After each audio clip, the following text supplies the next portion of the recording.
আজ আমরা যে বিষয়টি নিয়ে আলোচনা করব সেটি হলো বৃষ রাশির 2025 সালে এপ্রিল মাস কেমন যাবে বা আপনারা কিভাবে চললে ভালো থাকবেন।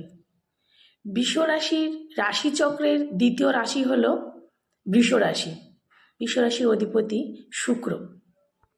এর শুভ কারকগ্রহ হচ্ছে বুধ আর শনি। আপনারা সবাই জানেন 29শে মার্চে শনি মহারাজ তার রাশি পরিবর্তন করছে মীন রাশির ঘরে, সেখানে তিনি 2.5 বছর থাকবে। শনি যদি প্রীত না থাকে তাহলে এই 3টি ঘরে খুব ভালো ফল দেয়, তৃতীয়ায়, ষষ্ঠে এবং একাদশে। তাই এর প্রভাবেও আপনারা খুব ভালো ফল পাবেন। আপনারা এতদিন যে সমস্যার মধ্য দিয়ে বা জীবনের বড় বড় সমস্যা, ঝামেলা, জটিলতা বা গুরুজনদের সঙ্গে আপনাদের কোনো সম্পর্কই ভালো যাচ্ছিল না, আশা করি সব কিছু এবার আপনাদের ঠিক হয়ে যাবে বা সেই সমস্ত জায়গা থেকে আপনারা বেটার রিলিফ পাবেন।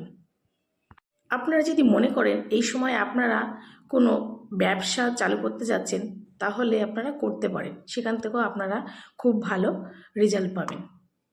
কিন্তু একটা কথা সবসময় আপনাদের মনে রাখতে হবে, জীবন কিন্তু একটা দিক নিয়ে ঘোরে না, সব কিছু নিয়েই কিন্তু একটা জীবন। আর যদি আপনার জন্মছকে বৃহস্পতি পীড়িত থাকে বা দুর্বল থাকে বা অশুভ অবস্থায় থাকে, তাহলে কিন্তু আপনাদের নেগেটিভ কিছু ফল দেবে। আর যদি আপনাদের জন্মছকে বৃহস্পতি শুভ স্থান থাকে, তাহলে আপনাদের শুভ ফল দেবে। জীবনে আপনাদের একটা জিনিস এড়িয়ে যেতে হবে। দেখবেন বৃষ রাশির মানুষদের এটা মনে হয় যে তারা জীবনে যেটা মনে করে বা তারা যেটা ভাবে সেটাই সঠিক, কিন্তু এটা একদমই ভুল। কখনোই আপনারা এই ভুলটি করবেন না, সেটাতে আপনাদের অনেক বড় বিপদ হতে পারে, অনেক সমস্যায় পড়ে যাবেন। যদি আপনাদের দ্বিতীয় অধিপতি একাদশে বসে থাকে, তবে কোনো দিন আপনাদের আর্থিক সমস্যা হবে না। বৃষ রাশির ব্যক্তিদের যদি কোথাও কোনো টাকা এই সময় আটকে থাকে, তবে সেটা আপনারা ফেরত পেয়ে যাবেন।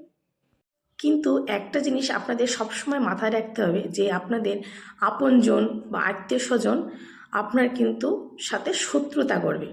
এটা থেকে আপনাদের কিন্তু একটু সাবধানে থাকতে হবে, না হলে আপনার জীবনে চরম ক্ষতি হতে পারে।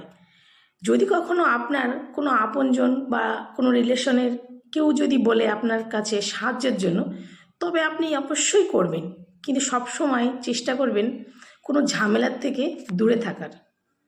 তাহলে পজিটিভ কিছু আপনি বুঝতে পারবেন, না হলে আপনার ধীরে ধীরে রিলেশনশিপ নষ্ট হয়ে যাবে। বৃষ রাশির ব্যক্তিদের শরীর বা হেলথ এই সময় কিন্তু খুব একটা ভালো দেবে না, তাই আপনারা শরীরের উপর কিন্তু একটু খেয়াল রাখবেন।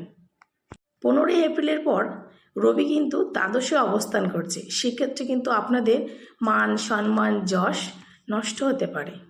সেক্ষেত্রে টেনশন, ডিপ্রেশন, হতাশার মধ্যে দিয়ে যেতে হতে পারে। তাই আপনাদের খুব সাবধানে চলতে হবে, না হলে নিচের পায়ে নিজের কুড়োল মারাই হবে।